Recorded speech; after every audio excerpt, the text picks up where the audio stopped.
Queridos amigos, amables televidentes, un programa muy especial para nosotros en Pax Televisión, porque después de mucho tiempo, digamos, no digo meses, de repente años, ha vuelto por Lima un sacerdote muy amigo de la Comunidad de Jesús y sobre todo muy amigo de Pax Televisión. Y este programa, justamente, uno de los programas, no es ajeno él a todo este movimiento de nosotros.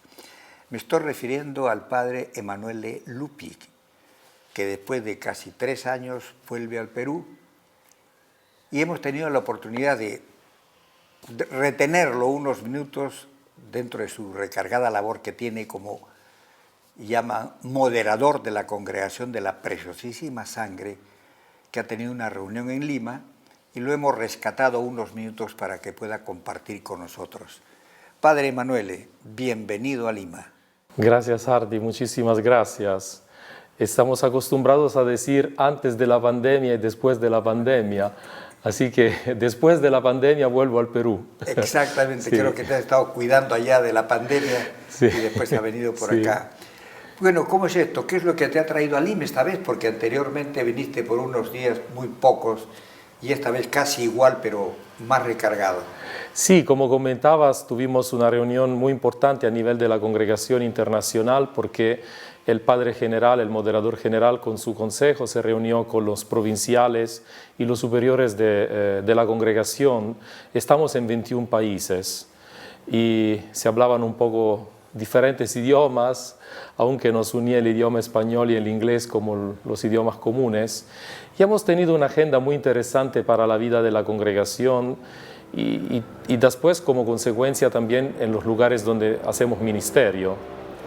Siempre que nos quedó la inquietud, y sobre todo en el medio, digamos, de la Iglesia Católica en Lima o en el Perú, siempre hablamos de determinadas congregaciones.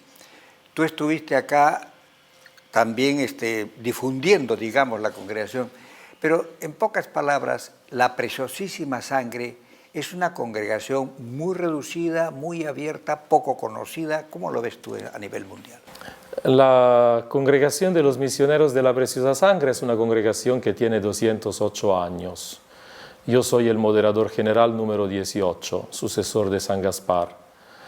Estamos en 21 países, somos una congregación de 550 miembros.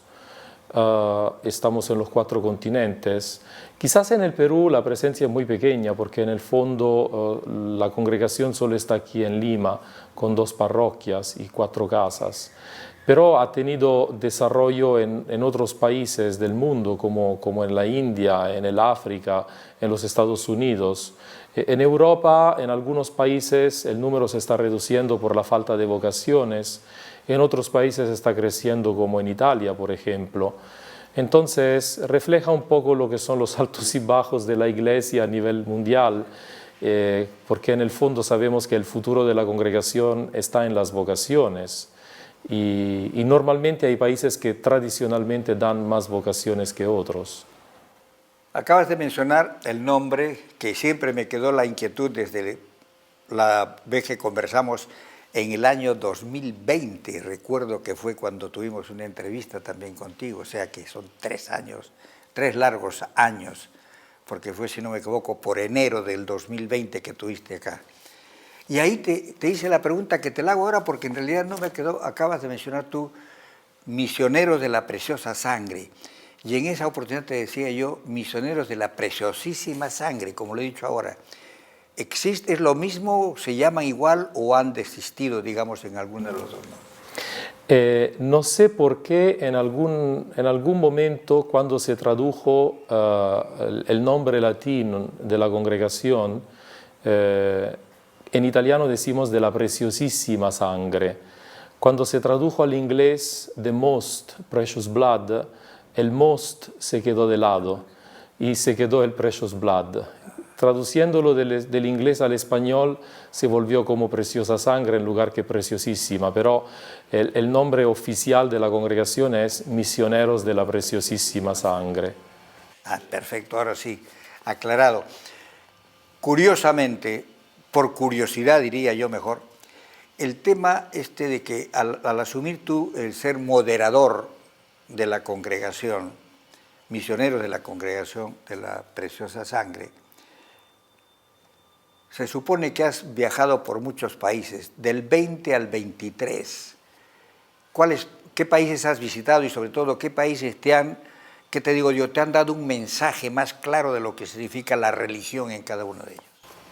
Bueno, del 20 al 23 he viajado en distintos países porque gracias a Dios ya la pandemia se estaba yendo y fue posible visitar diferentes países. La realidad que llevo conmigo es una realidad, como decía anteriormente, de una iglesia que sigue muy viva y está creciendo mucho en algunos continentes y países, y una iglesia que está teniendo dificultades en otros países. En el mes de julio estuve en Tanzania, donde se ordenaron 12 diáconos de la congregación. En este momento estamos en gran crecimiento en el África, y eso se refleja también en otras congregaciones, en otras órdenes religiosas. Creo que el futuro de la iglesia está en el hemisferio sur del mundo. De hecho, históricamente los misioneros del hemisferio norte, especialmente de Europa, en los años pasados, en los siglos pasados, iban a llevar el evangelio a los otros continentes. Pensamos a la llegada aquí en Perú de los europeos, de los españoles y de los italianos después. Ahora está pasando el contrario, es el hemisferio sur que está manteniendo viva la iglesia del hemisferio norte. Y en mi labor de moderador general estoy viendo también cómo en mi misma congregación tenemos a padres de la India y de Tanzania que están yendo a trabajar en Italia, en Alemania, en los Estados Unidos, en Canadá, lugares de donde tradicionalmente salían los misioneros para ir a los países que ahora están apoyando a nivel pastoral. Ahora son ellos los que alimentan a los países y antes recibían el alimento de fuera. Son los hijos que ahora están apoyando a los padres que se están volviendo mayores. Dime, y en esta reunión que has tenido con, ¿cómo le llaman? Con todos los provinciales de la congregación. Se supone provinciales son de cada país. Cada país tiene un superior local a que se le llama provincial. En esta reunión de provinciales, ¿has notado tú alguna inquietud relacionada justamente con lo que está significando la Iglesia Católica en el mundo, teniendo en cuenta que prácticamente estamos siendo rodeados por otras corrientes religiosas? ¿Cómo se ha desarrollado el tema? Dos temas importantes de la reunión que hemos tenido ha sido el tema de la comunicación y el tema de las vocaciones y de la formación a la vida religiosa, sacerdotal.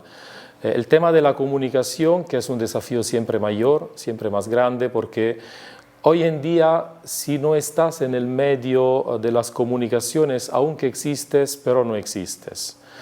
Entonces, también tenemos que pensar en nuevas estrategias para poder darnos a conocer, que por último no es conocer nuestras caras, sino conocer el Evangelio, la palabra de Dios, la labor de la Iglesia que intentamos hacer. Y la otra grande inquietud es la formación, y más que todo la formación de los formadores, porque a veces se puede tener la tendencia a formar seminaristas para ser sacerdotes, pero en el fondo la herramienta central de la formación es el formador, y a veces vemos que se necesitan formadores mejor formados. Mejor preparados, que vengan ya desde la raíz.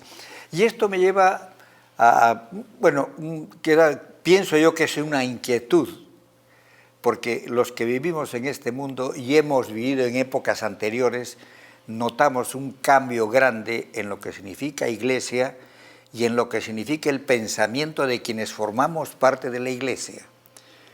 De acuerdo a la reunión que puedan haber tenido o las expresiones que hayan dado con relación a cada lugar, se ha mencionado aquello de lo que está significando este crecimiento de una nueva generación bajo conceptos casi un poquito, digamos, diferentes a los que teníamos en épocas pasadas. Justamente este es el tema que se trató también cuando se habló del tema de la formación. Está clarísimo que los jóvenes que estaban en la formación en los años 50, 70 u 80 no son los jóvenes que están en la formación en los años 2020-2023 en que estamos. Por eso se intenta dar mayores herramientas a los formadores para que puedan ser mejor preparados en esto. Lo que me ha impactado mucho ha sido el informe que ha traído uno de los provinciales, el provincial de los Estados Unidos. En los Estados Unidos tenemos como 150 miembros trabajando en varios estados. Y él, hablando del tema de las vocaciones, nos dijo dos cosas que me parecieron muy interesantes. La una es que el vivir una vida por el resto de tu vida, en la vida sacerdotal, ya casi nos está dando. Y ahí se ve cómo en la vida religiosa también, en la vida de la iglesia, de alguna manera se vive lo que se vive en la vida de la sociedad. ¿Quién se va a comprometer por el resto de su vida? Un padre de la congregación decía que el amor es eterno hasta que dura. Y puede ser 5 años, 10 años, 2 años. En la vida religiosa estamos teniendo esto. Estamos teniendo personas que quieren ser sacerdotes por 5 años o por 10 años. Ya se le hace difícil pensar que por el resto de su vida van a ser sacerdotes. Y la otra, la gran exigencia que se está teniendo en el medio de las vocaciones de jóvenes que buscan la vida comunitaria, probablemente porque vienen de familias que ya no viven en comunidad o en una sociedad donde quieren ser protegidos y vivir en un contexto que los ayude a sentirse en casa. Dime, acabas de mencionar lo que es interesante, porque eso es lo que se siente, más o menos se percibe, ¿no? De lo que tú dices tú, la permanencia, la continuidad en algo, y el deseo de decir, bueno, yo entro, pero en cualquier momento me voy. ¿Crees tú que esto sea uno de los motivos por los cuales se está peleando tanto porque la Iglesia deje de existir el celibato en el sacerdocio? Para sentirse pues acompañados, salirse y estar acompañados ya hasta cuando ellos deseen. El problema es que cómo se vuelve difícil vivir un compromiso por el resto de la vida en la vida sacerdotal, también se está viviendo en el sacerdocio, en la vida matrimonial. Eso significaría un doble divorcio de la vida sacerdotal y de la vida matrimonial. Ahora, hay corrientes que están empujando para que se termine con el celibato y se permita a los sacerdotes de casarse, pero normalmente no son los sacerdotes que están pidiendo esto, son otras personas desde afuera que de alguna manera quieren imponer su agenda a la agenda de la vida sacerdotal. Yo pienso que deberían ser los mismos sacerdotes a decir lo que ellos piensan, porque una persona casada, con todo el respeto y el amor que le puedo tener a una persona casada, como a él o a ella le fastidiaría que yo le hable como tiene que ser una persona casada, a mí también me deja pensando cómo decirme, cómo vivir mi celibato y mi vida de soltería, ¿no? De alguna manera. O sea, a lo que voy es que a veces no es tanto un problema del sacerdote o de la hermana, es el problema de los que están alrededor. El tema del celibato. Y ciertamente es un tema que está allí, seguramente hay por parte del mundo sacerdotal o consagrado femenino esta pregunta, pero personalmente por mi experiencia no lo veo como una prioridad. Sí, por momentos se piensa de que es con la finalidad de querernos igualar o comparar con otras religiones que sí permiten que haya matrimonios y pertenezcan a la Iglesia, ¿no? O puedan llevar la palabra de Dios. Me da la impresión que es eso, ¿no? Decir, ¿cómo fulano es y yo no? ¿Por qué fulano y con nosotros no? Como tú mencionas, no sale de la Iglesia misma, sino viene de fuera esa corriente para pretender cambiar lo que ha dictado la Iglesia Católica. Sí, lo que pasa es que estamos entrando en una etapa que, según me gusta mucho esta imagen de la gran ensalada rusa, donde todo se pone en el mismo plato y donde todos queremos que sea lo mismo. Y en realidad no es así, porque la variedad de vocaciones y la manera también de expresar las vocaciones. Y por último, cuando una persona entra en el seminario, ya sabe que lo espera una vida de célibe. Entonces, cuando yo acepto jugar en un equipo y me pongo la camiseta, también acepto las reglas de ese equipo. Y por eso digo, si se dejaría la libertad a partir de mañana a todos los sacerdotes y a todas las hermanas de casarse, probablemente muy pocos lo harían. También por un tema muy práctico. ¿Quién se casarían? ¿Los que viven la vida comunitaria? Yo vivo con otras 5 personas y si los 5 nos casamos, seríamos 10, más los hijos. Probablemente sería de la vida diocesana. Ahora, hay experiencias de sacerdotes casados en la Iglesia Católica, porque no es que no los haya. Los de rito oriental, por ejemplo, son sacerdotes casados, pero sufren la falta de una estructura que les permita de ser sacerdotes casados con esposas e hijos, porque tienen toda la problemática familiar y a esta se añade todo el tema de la consagración que viven y a veces se les nota un poco estresados. Ese es el tema. Doble responsabilidad. Bien, queridos amigos, vamos a seguir conversando con el padre Emanuele Lupi, que realmente nos está poniendo prácticamente al día de toda esta corriente que vivimos los católicos, con lo que se relaciona a nuestra Iglesia, las exigencias, o por lo menos lo que debemos nosotros seguir para mantenernos fieles a las recomendaciones de la Iglesia Católica en el mundo. Regresamos con ustedes en breves instantes.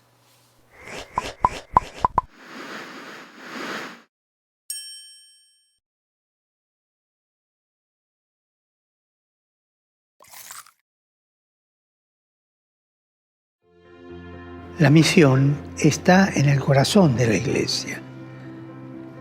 Y más aún, cuando una Iglesia está en sínodo, solamente esa dinámica sinodal la lleva adelante la vocación misionera, es decir, la respuesta al mandato de Jesús de anunciar el Evangelio. Quisiera recordar que aquí no se acaba nada, sino que aquí continúa un camino eclesial. Se trata de un camino que recorremos como los discípulos de Maús, escuchando al Señor que siempre sale a nuestro encuentro. Es el Señor de la sorpresa. Por medio de la oración y el discernimiento, el Espíritu Santo nos ayuda a realizar el apostolado del oído, o sea, escuchar con los oídos de Dios para poder hablar con la palabra de Dios. Y así nos acercamos al corazón de Cristo, del que brota nuestra misión y la voz que atrae hacia Él.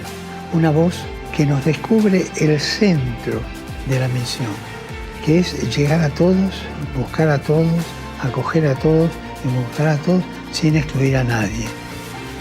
Oremos por la Iglesia, para que adopte la escucha y el diálogo como estilo de vida a todos los niveles, dejándose guiar por la fuerza del Espíritu Santo hacia las periferias del mundo.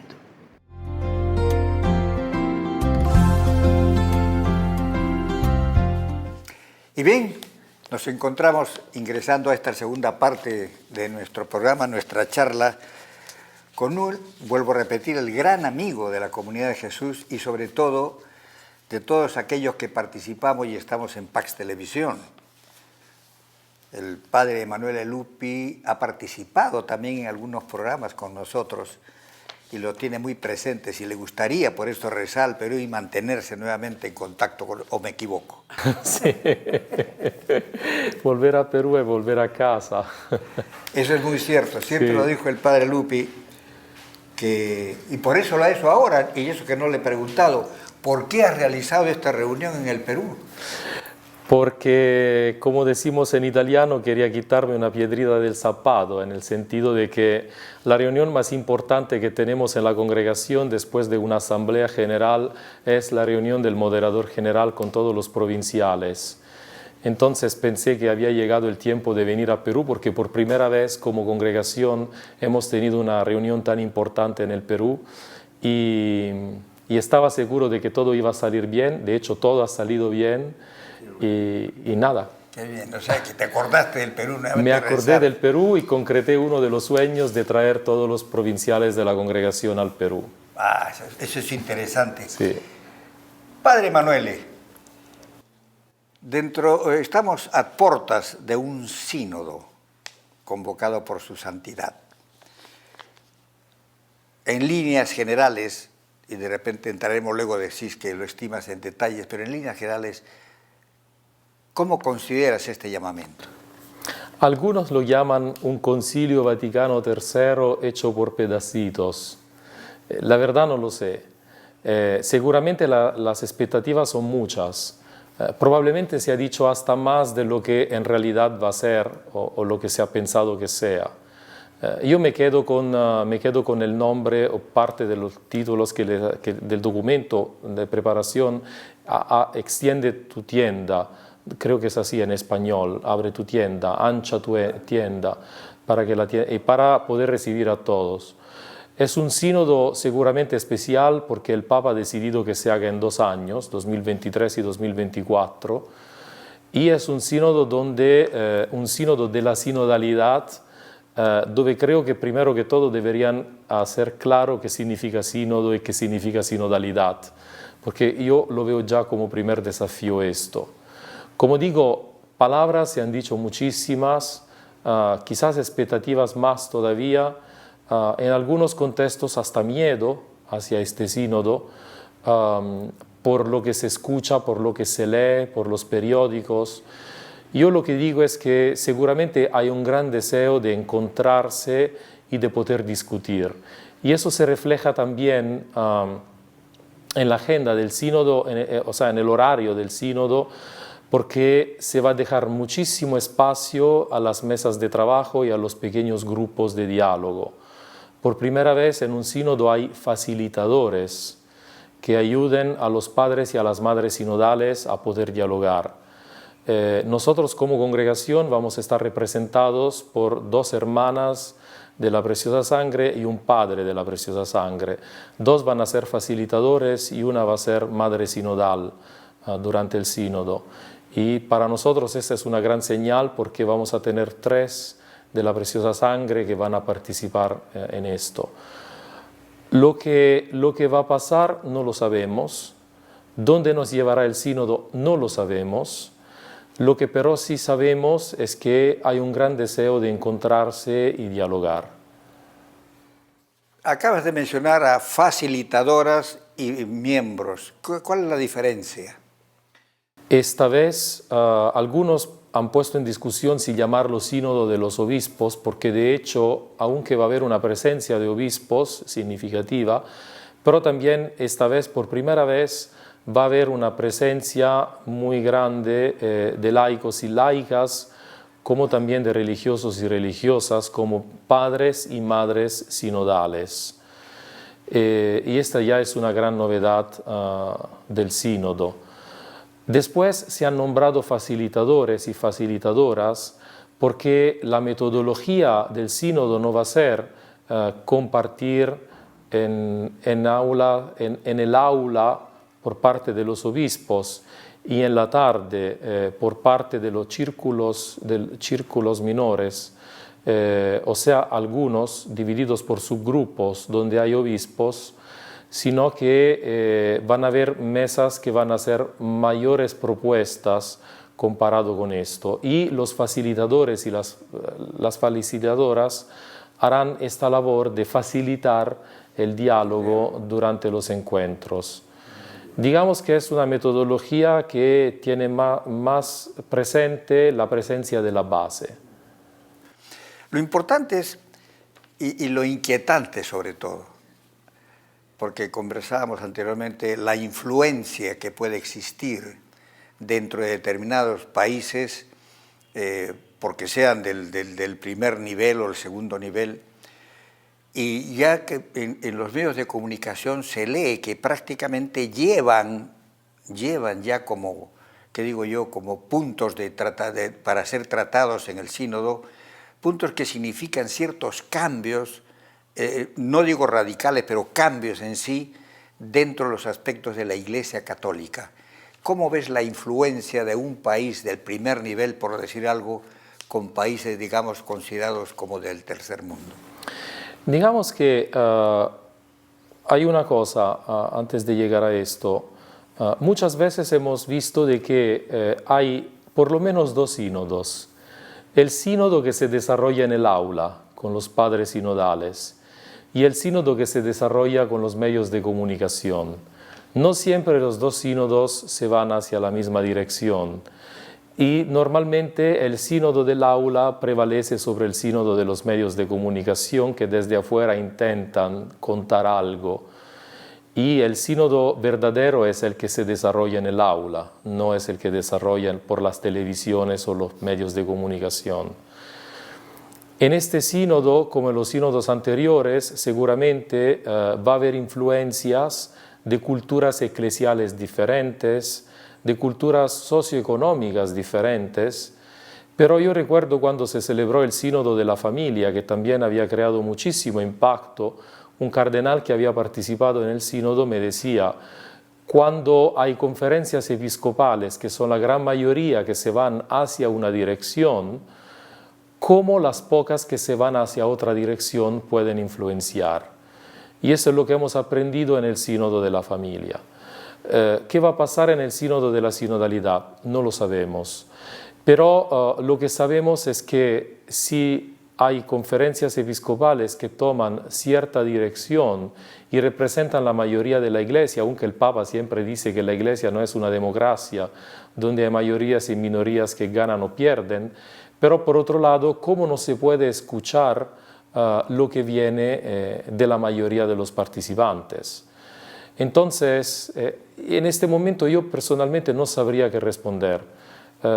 Creo que tampoco los que van a estar en el sínodo saben lo que van a responder, porque por último sabemos que por derecho canónico, según la ley de la Iglesia, el trabajo del sínodo es ofrecerle al Santo Padre el material que necesita el Santo Padre para hacer una exhortación apostólica como documento a clausura del sínodo, y una exhortación apostólica tiene el valor de una exhortación. Es decir, no es la Biblia, no es el Código de Derecho Canónico, no es ley de la Iglesia bajo la cual hay castigo, si no se respeta, pero sí es una exhortación que viene del Santo Padre y que es un poco el resumen de la labor que se ha hecho durante 2 años del sínodo.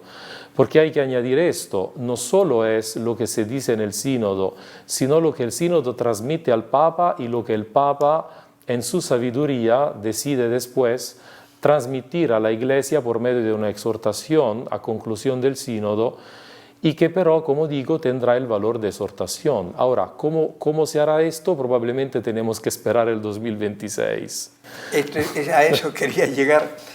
Si tú me has mencionado de que el sínodo va a ser prácticamente en 2 partes, ¿cuál es la finalidad? Porque le queda siempre la inquietud. No van a poder resolver en 1 año, van a tener 1 año para escribir, para discutir, y recién al 3er año, por decir algo, va a salir algo escrito, mientras posteriormente el Santo Padre, en base a eso, recién podrá hacer su exhortación, la exhortación apostólica que se llama. ¿Cómo ves este tema así? ¿Por qué esa que digo yo, esa prolongación de un sínodo? ¿Para qué? Para discutir, para llegar a un acuerdo, para cambiar, para volver a retomar puntos que no se han visto. ¿Cómo es el tema? ¿Cómo te imaginas? Para dialogar y discernir. En el cargo de moderador general que tengo, también soy parte del Consejo de Presidencia de los Generales de las Órdenes Religiosas. Y hemos trabajado esto. Algunos de nosotros, 3 de nosotros, han sido elegidos para ir al sínodo. Gracias a Dios yo no he sido elegido para ir al sínodo porque son 2 años más de trabajo que se junta con lo que uno ya tiene que hacer y es mucha chamba. Entonces, por eso digo gracias a Dios.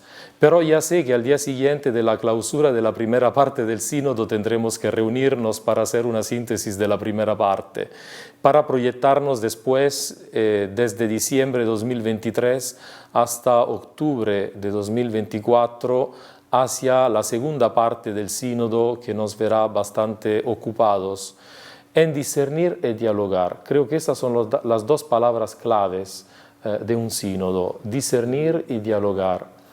Te preguntaría yo, en el sínodo, al sínodo se ha sido convocado ya con puntos definidos a tratar, o ha sido un sínodo convocado abiertamente para que se lleven recién inquietudes y estudiarlas o analizarlas? La metodología de este sínodo ha sido interesante desde el comienzo porque el Papa quiso de que desde la base salieran propuestas. Y de hecho no sé cuánto han vivido aquí en la Iglesia de Lima o cuánto han vivido aquí en el Perú, pero lo que se pidió es que cada parroquia, cada diócesis, cada conferencia episcopal nacional, entonces las parroquias, las diócesis, las conferencias episcopales nacionales y después las conferencias continentales presentaran al Papa los documentos preparatorios, y de ahí se entró en una segunda etapa, que fue la etapa del documento que después se volvió a mandar nuevamente. Lo mismo se hizo con las órdenes religiosas. Nosotros también, como se hacía en las diócesis, fuimos juntando materiales para presentarlo. No fue un sínodo desde el comienzo definido como el sínodo de los jóvenes, por ejemplo, o el sínodo de la Eucaristía, o qué sé yo, el sínodo de la familia, que ya empezaban con un tema bien concreto, definido, etc., sino que ha sido un sínodo que ha querido escuchar, basándose en el diálogo y en el discernimiento, cuáles eran las propuestas y las inquietudes que venían desde la célula más pequeña de la Iglesia Universal, que puede ser una parroquia o un monasterio de monjas, por decir, hasta los niveles más altos que han llegado a Roma. Y te puedo decir, Ardi, que cuando he leído este documento me he quedado impresionado porque ha sido una labor inmensa, porque hacer síntesis de todo esto ha demandado una labor muy grande. Y creo que refleja el sentir de la Iglesia, creo que refleja esto, veremos qué va a salir de todo esto. Para llegar a determinar el sínodo, siempre nosotros los católicos en el mundo entero, o de repente otros no, siempre pensamos que cuando se ha convocado a un sínodo es porque su santidad consultó con todo un equipo, o de repente el colegio cardenalicio, o obispos en las reuniones que tiene cada mes, creo que cada año, con determinadas conferencias episcopales. Pero esta inquietud del sínodo tenemos entendido que ha nacido propiamente de su santidad, en vista de todo este movimiento mundial que ha habido de conferencias episcopales, que han en realidad estado opinando siempre, a veces en contra de determinados aspectos propios de Iglesia. Hay una oficina en el Vaticano que es la Secretaría General del Sínodo, es una oficina estable. Hay un secretario de la oficina que es el cardenal Grech, a quien le ayudan un arzobispo español y una hermana de habla francesa, creo que es de Bélgica o Francia. Entonces es una oficina permanente que se ocupa de ver en la Iglesia Católica cuáles podrían ser las temáticas.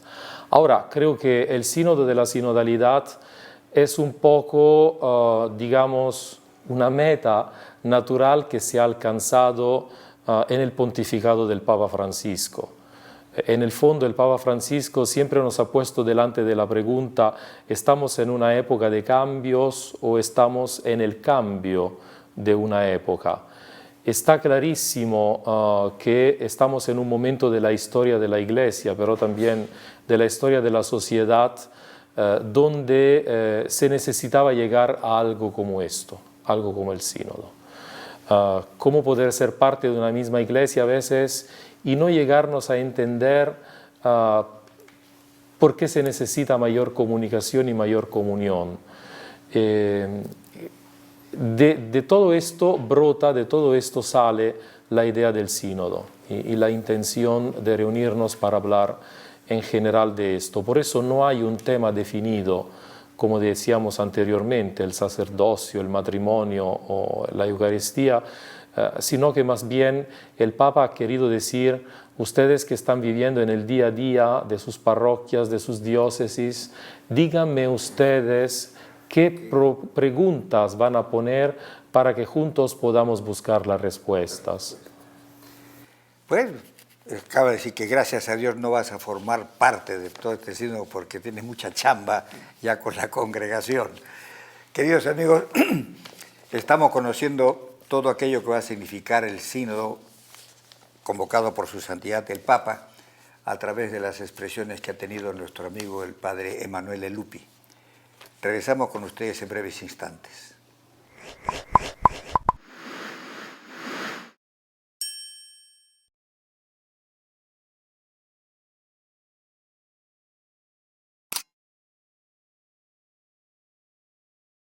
Y bien, ingresamos a una tercera parte después de haber escuchado al padre Emanuele prácticamente dándonos a conocer todo aquello que ha sido inquietud de nosotros los católicos sobre el sínodo convocado por su santidad Francisco. Y hemos escuchado también al padre Emanuele decir de que gracias a Dios no forma parte, porque con la chamba que tiene como moderador ya es suficiente si es que te ponen otro problema más. Pero ahora yo te preguntaría ya en el campo netamente amical. Moderador ha dicho que son 5 años. O sea 6 años. 6 años, o sea que el 26... 25. El 25 deja de ser. Sí. O te reeligen. O me reeligen. Suponiendo que no te reelijan, que de repente lo veo difícil, porque estoy seguro que vas a continuar otros 5 años más, el moderador se convierte en un miembro más de la congregación, ¿cierto? Sí. ¿Y este moderador no ha pensado en venirse al Perú para seguir toda su...? Este moderador, hablando de discernimiento y diálogo, está en una etapa de discernimiento. Esta es una de las palabras de la iglesia que estamos viviendo hoy, el discernimiento. Así que...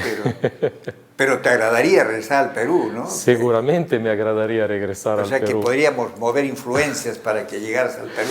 No se necesitan incomodar influencias.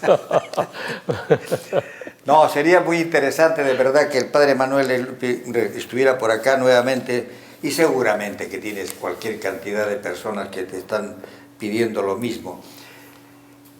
Como una pregunta ya de carácter netamente de todo el proceso que estás viviendo en este momento, el haber conocido muchas ciudades, haber pasado por muchos países, visitado muchos representantes de la congregación, como dicen, provinciales. ¿Cómo ves tú el crecimiento de la Iglesia Católica en el mundo? Considerando que hay un mundo islámico que aparentemente nos está asfixiando, por otro lado tenemos una generación evangélica que también nos quiere presionar o cambiar o llevarnos para su lado. ¿Cómo ves tú todo este movimiento en el mundo? Como decíamos anteriormente, la Iglesia sigue creciendo. Ahora, si miramos o si vivimos en el contexto que nos rodea, que puede ser el contexto europeo, entonces, quedándonos en Europa, no vemos un gran futuro. Quizás aquí en América Latina, quizás hay dudas sobre el futuro, pero la Iglesia sigue creciendo en el África, sigue creciendo en el Asia, que yo diría que son los nuevos centros de la Iglesia. Es interesante ver cómo a través de los siglos la historia de la Iglesia ha ido cambiando de un continente al otro, de un país al otro, y la Iglesia sigue viva, sigue más viva de lo que podemos pensar. Sigue viva en aquellos contextos donde nosotros en este momento no estamos viviendo.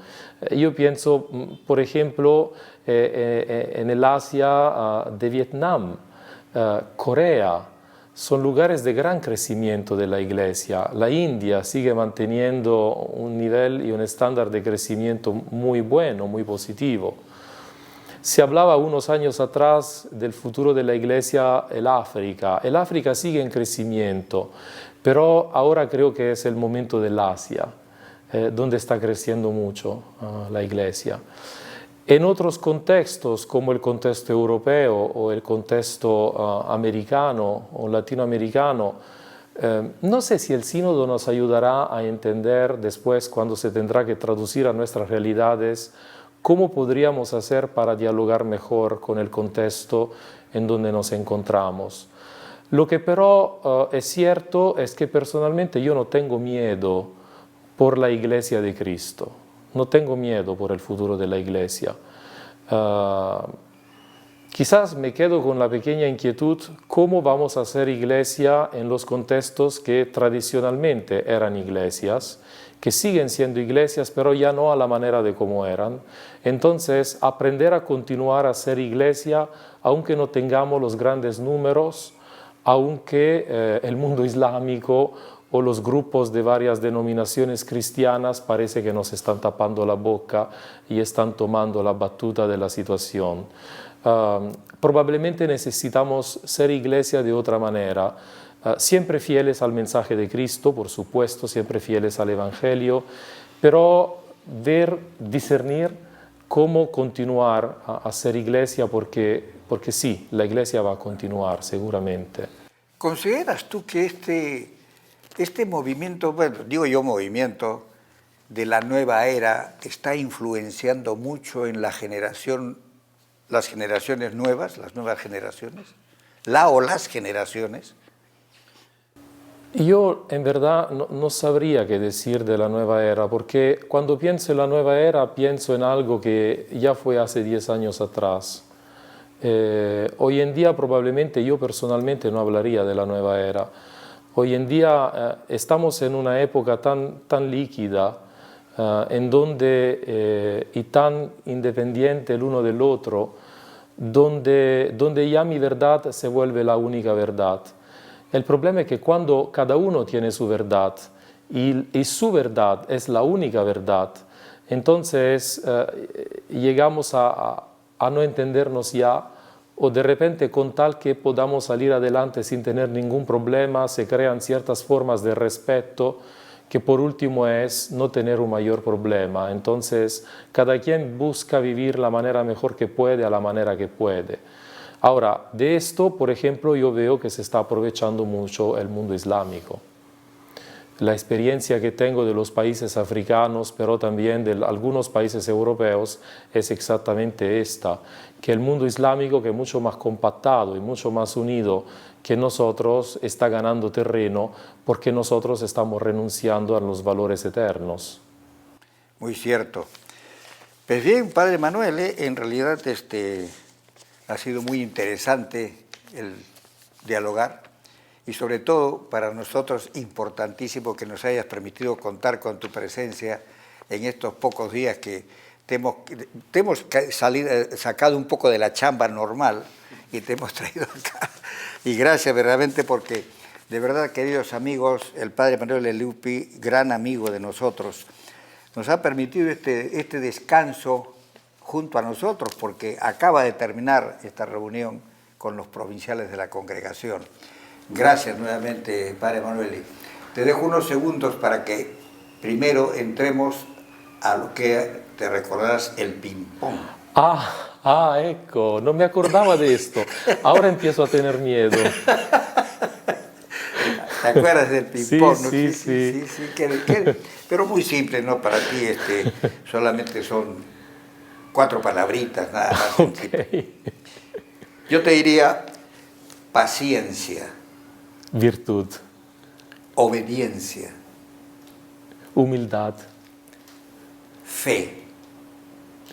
Esperanza. Felicidad. Eternidad. No lo habíamos preparado. Por eso te digo, ya ves tú. Agarrado. Ya ves tú, ya recordaste el famoso ping-pong. Ping-pong. Pues Emanuel, te dejo la cámara sí. para que saludes a los amigos que siempre te han recordado y te recuerdan todo el tiempo, y para aquellos que en realidad recién te van a conocer seguramente, pero tienes tú una cámara al frente para que puedas dirigirte a ellos. Sí, gracias de esta oportunidad que me han dado de poder volver nuevamente a estar aquí delante de las cámaras y, como dice Hardy, ser parte de esta comunidad, ser parte de esta familia y sentirse en casa, y creo que es algo muy rico cuando uno se siente en casa y se siente a gusto con las personas a quienes quiere. Para algunos de ustedes que quizás hace años estábamos acostumbrados a estar juntos. Ha sido un placer volver a vernos. Otros que en el transcurso de los años han ido uniéndose al canal, quiero desearles muchas bendiciones y mucha paz para que podamos continuar a vivir nuestra fe y a ser testigos del mensaje cristiano que nos hace uno como hermanos y hermanas. Y te pido, Padre, la bendición para todos los oyentes, los televidentes, para los miembros del canal y de la comunidad. Sí, con mucho gusto les imparto la bendición. El Señor esté con ustedes. Y con tu espíritu. La bendición de Dios Todopoderoso, Padre, Hijo y Espíritu Santo, descienda sobre ustedes y permanezca para siempre. Gracias, Padre Emanuele, esperando siempre por acá que te des una vuelta en tus visitas que haces por todo el mundo. Siempre piensa en el Perú, en Lima y en tus amigos. Aquí, ya sabes, Bugueambías 155, Monterrico, Surco, Lima. Lima. Queridos amigos, gracias por su audiencia. Estamos siempre presentes con ustedes y estaremos en otro programa. Volvemos con ustedes y como siempre nos despedimos. Jesús los ama. Que Dios los bendiga.